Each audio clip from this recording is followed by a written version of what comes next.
तो आज का जो हमारा शेयर रहने वाला है वो है के सॉल्व्स इंडिया लिमिटेड। शेयर की बात कर ले तो यहाँ पे 1% का आज हमें गिरावट देखने को मिल गया। 6 मंथ्स की बात कर ले यहाँ पे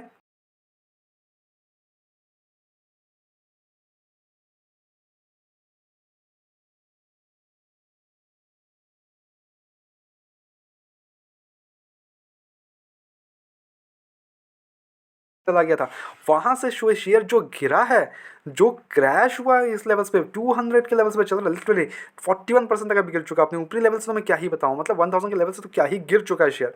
ठीक है, अब यहाँ बात कर ले तो यहाँ पे अगर 5 साल की बात कर ले हालांकि तो 38% का रिटर्न से शेयर अपने ऊपरी लेवल पे यहाँ पे चला गया था। एक अच्छा जंप आया, फिर उसके बाद जो गिरावट है कंटिन्यूसली फिर चल रहा है। अब यहाँ पे कंपनी ने रिजल्ट अनाउंसमेंट कर दिए हैं, तो थोड़ा रिजल्ट एनालिसिस करते हैं एंड उस बेसिस पे देखेंगे कि कैसे रहे इस बार के रिजल्ट एंड अब इस शेयर में हमें कैसे मूव फॉरवर्ड करना है। तो directly we will dive into this company's fundamentals and results. पहले तो रिजल्ट चेकआउट करेंगे एंड देन हम चेकआउट करेंगे कंपनी के फंडामेंटल। तो सारे फिगर्स यहाँ करोड़ में होंगे, just to let you know. तो हम सेल्स की अगर बात कर ले तो यहाँ पे दिसंबर क्वार्टर में देखें ईयर टू ईयर बेसिस पे तो 37 करोड़ से इंक्रीज होकर 42 करोड़ का होते हुए देखने को मिल रहा है। ग्रेट जंप है, नो इशूज़। ऑपरेटिंग प्रॉफिट की बात करें तो 14 करोड़ से गिर के 13 करोड़ हो चुका है बिकॉज ड्यू टू एक्सपेंसेस इनके काफ़ी ज़्यादा इंक्रीज हो गए हैं। अब वही अगर ऑपरेटिंग मार्जिन की बात कर ले तो 37% से 32% होते हुए देखने को मिल रहा है। तो that's negative here, negative point here. Operating profit इसके कारण गिर गया इनका, जो इनका बेटा होता है। ऑपरेटिंग मार्जिन गिरा है तो ऑब्वियसली बात है ऑपरेटिंग प्रॉफिट गिरना था ही और गिरा भी। अब जो यहाँ पे नेट प्रॉफिट की बात करें तो 10.32 करोड़ से ईयर टू ईयर बेसिस में 9.80 करोड़ देखने को मिल रहा है। तो ईयर टू ईयर बेसिस में देखें तो यहाँ पे 1 करोड़ का हमें गिरावट देखने को मिल रहा है। अर्निंग पर शेयर के अराउंड देख ले तो 4.35 से 4.13 देखने को मिल रहा है, तो यहाँ पे भी गिरावट है। और अगर क्वार्टर टू क्वार्टर की बात कर ले तो 8.41 से यानी कि 8 करोड़ से 9 करोड़ का होते हुए देखने को मिल रहा है नेट प्रॉफिट इनका। तो ईयर टू ईयर बेसिस में देखें तो गिरावट है, बट क्वार्टर टू क्वार्टर ठीक ठाक रिजल्ट है। तो देखो ईयर टू ईयर में गिरावट है तो ऑब्वियसली मार्केट इसको सही से नहीं लेगा and market will hit this share, okay. But यहाँ पे कंपनी प्रॉफिटेबल है, ओके है, अभी के लिए तो प्रॉफिटेबल है, बट इनका जो जो एक्सपोनेंशियल ग्रोथ जो है वो काइंड ऑफ एक रुक टाइप का गया है। ठीक है, तो आप अगर नोटिस कर रहे हो इसको काफ़ी ईयर्स से कंपनी वही 7 to 10 करोड़ के बीच में ही नेट प्रॉफिट्स वगैरह करते देखने को मिला, मतलब 1 करोड़ से लेकर 10 करोड़ के बीच में कंपनी फंस गई है।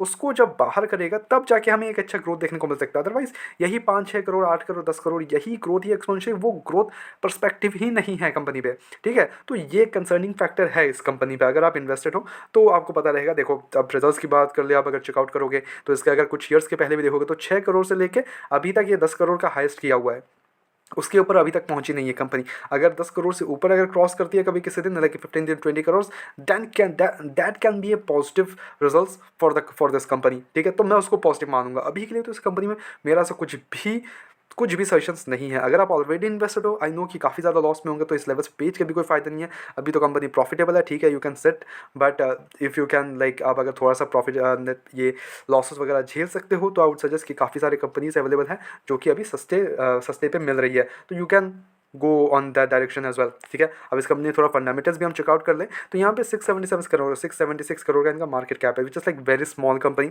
ठीक है, तो ऐसा नहीं है कंपनी का मार्केट कैप बहुत कुछ एक्स्ट्रा ऑर्डिनरी है, नॉट एट ऑल, छोटी कंपनी है। स्टॉक का पी वगैरह इट्स गुड। ठीक है, 22 के अराउंड है, इंडस्ट्री पे 24 के अराउंड है। ऐसा नहीं कि ओवर वैल्यूड हो चुका है कंपनी पे। डेप्ट का कोई इशू नहीं है, 2 करोड़ के अराउंड डेप्ट है। डेप्ट इक्विटी 0.08 का, तो डेप्ट का कोई इशू नहीं है। ऑपरेटिंग मार्जिन ऑल गुड है, 28% का नेगेटिव है। Profit growth, PG ratio 0.676। Investors की बात करें तो 59% की अभी भी होल्डिंग यहाँ पे प्रमोटर्स की है। बट यहाँ पे जो और एक जो मेजर कंसर्निंग फैक्टर है मेरे को, वो है पब्लिक की होल्डिंग। Public are still increasing their stake in this company and I'm not sure why. ठीक है, आई नो आपको छोटी कंपनीज पसंद है कि आप अपना पोर्टफोलियो में रखो, एक बार भागता है तो बहुत खतरनाक भागता है। बट देखो भागना अलग बात है एंड कंपनी का जो ग्रोथ है ना उसको देख के इन्वेस्ट करना वो अलग बात हो गया। ठीक है, अब यहाँ पे कंपनी की बात करें, एफ और D S continuously they are exiting से देयर स्टेक, कंटिन्यूसली एग्जिट कर ही दिया उन्होंने, लगभग 0.10 के अराउंड है इनके पास एफ का स्टेक। डी एस के पास तो कुछ भी नहीं बचा है, लाइक 0.01। ठीक है, वो तो ना के बराबर है। बट पब्लिक के पास they are continuously increasing their stake, तो यहाँ पे मेजर स्टेक प्रमोटर्स के पास है एंड देन पब्लिक के पास यहाँ पे स्टेक है, which is little bit concerning for me as an investor. ठीक है, आई वांट कि एफ और डी एस स्टेक खरीदे इस शेयर में, लाइक जिस पे मैं इन्वेस्ट कर रहा हूँ, तो ऑब्वियसली एफ और डी एस का कन्विक्शन थोड़ा हो तो ठीक है, अदरवाइज ऐसे I would not go with. ठीक है, तो थोड़ा कंसर्निंग ये चीज़ें हैं, मेरे को बस नोटिस करवाना था आपको कि आप नोटिस कर लो इस चीज़ों को अगर आप एज एन इन्वेस्टर आप देख रहे हो। ठीक है, तो क्वार्टर रिजल्ट्स मेरा जो मेन अभी जो फोकस है, no doubt in this quarter company के रिजल्ट्स ऑन ऑल गुड है, प्रॉफिटेबल है, मार्केट के में गुड है, नो इशूज़, डेप्ट का कोई इशू नहीं है, गुड है। बट यहाँ पे जो मेरा मेजर कंसर्निंग फैक्टर है वो है कंपनी के results. It's not that up to the mark which I want. ठीक है, what I want here is की कंपनी के जो रिजल्ट्स हैं वो खाली एक जगह पे नहीं रुके रहे। वो व्हाट आई वांट कि लाइक वो एक्सपेंशियल ग्रोथ दे। ये 10 करोड़ को क्रॉस ही नहीं कर पा। इट्स बिन लाइक कब से ये अगर मैं यहाँ देखूँ तो इट्स लाइक 2023 से अवेलेबल है। It's like 3 to 4 years and then they are like on the same pace from 3 to 4 years every single quarter. 8 से 10 करोड़, 8 से 10 crore, not at all good. ये मैं ये ऐसा नहीं बोलूँ कंपनी लॉस में जा रही है, वो भी नहीं है, बट प्रॉफिटेबल भी ऐसा नहीं कि एक्स्ट्रॉर्डिनरी प्रॉफिटेबल है। वो एक कंसर्निंग फैक्टर मेरे को इस कंपनी में लगा, तो यहाँ पे बस नोटिस करवा रहा हूँ आपको। टोटली हमारे जो आप अगर इन्वेस्टेड हो तो आपके और मेरे माइंडसेट डिफरेंट हो सकते हैं, but that's up to you. Okay, मेरा काम है बस मैं यहाँ पे नोटिस करवा रहा हूँ आपको। Otherwise everything is good in this share, no doubt. Investors का मेरे को एक पोर्टफोलियो वो भी एक इशू है, तो वो आप चेकआउट कर सकते हो। But at the same time हमारी तरफ से यहाँ पे कोई भी बाइंग सेट कमीशन बिल्कुल भी नहीं है। यस, थोड़ा शेयर मार्केट प्रेशर लेगा और भी नीचे जाने के हाई चांसेस है, बिकॉज यहाँ पे हमें कुछ भी ऐसा रिवर्सल के आसार नहीं देखने को मिल रहा है। Results are not at all like year to year basis में तो नॉट एट ऑल गुड। ठीक है, तो यहाँ पे गिरावट हमें और भी देखने को मिल सकता है, तो उसके लिए भी अवेयर हो जाओ। यहाँ हमारी तरफ से यहाँ पे कोई भी बाइंग सेट कमीशन बिल्कुल भी नहीं, ओनली सजेशन है। तो प्लीज सजेशन अपने एजुकेशन पर्पस के तौर पर वीडियो को देखो। Go ahead do your research as well and then make the investments. Blindly किसी भी विश्वास करें इन्वेस्टमेंट्स ना करें। ऐसे रेगुलर अपडेट्स को चैनल सब्सक्राइब करो, वीडियो को लाइक करो। मिलते हैं नेक्स्ट वीडियोस में।